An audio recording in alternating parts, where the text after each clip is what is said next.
Richard Gentry was an American politician and military officer who died during the Seminole Wars.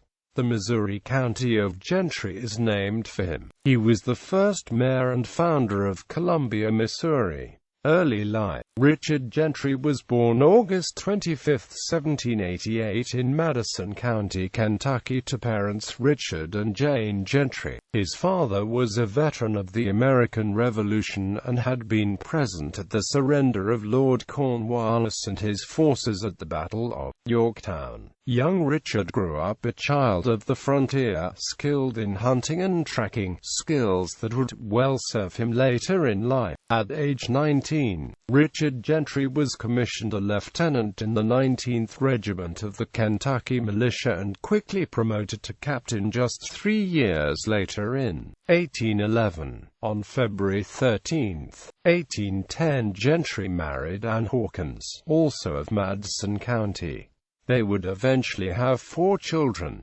War, New Frontier, and politics. Gentry served under General William Henry Harrison in the Great Lakes region during the War of 1812. At the Battle of the Thames, Gentry and his soldiers charged through the British line and attacked the enemy from the rear, resulting in the surrender. In 1816, Gentry and his young family left Kentucky for the new Missouri Territory, first settling in St. Louis County for a brief time before moving on upriver to the area around Franklin. In 1820, Gentry was one of the founders of Smithton, the village that would become Columbia, Missouri, and built the first home there for his family. Gentry defeated William Jewell to be elected Columbia's first mayor. Richard Gentry was appointed a colonel in the new Missouri militia in 1822, and 4 years later in 1826 elected to a term in the Missouri Senate. President Andrew Jackson appointed Gentry as postmaster for Columbia, Missouri in 1830, a post he held until his death. In 1832, during the Black Hawk War, Gentry was given a commission of Major General and sent with a force of soldiers into northern Missouri to prevent a threatened raid by the Saucon Fox tribes under Chief Black Hawk.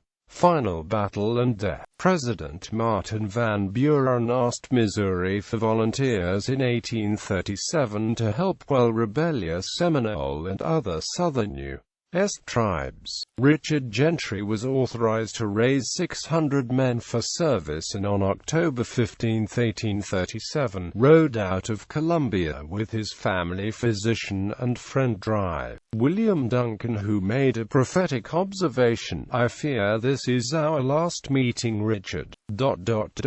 If you are in battle you'll be killed."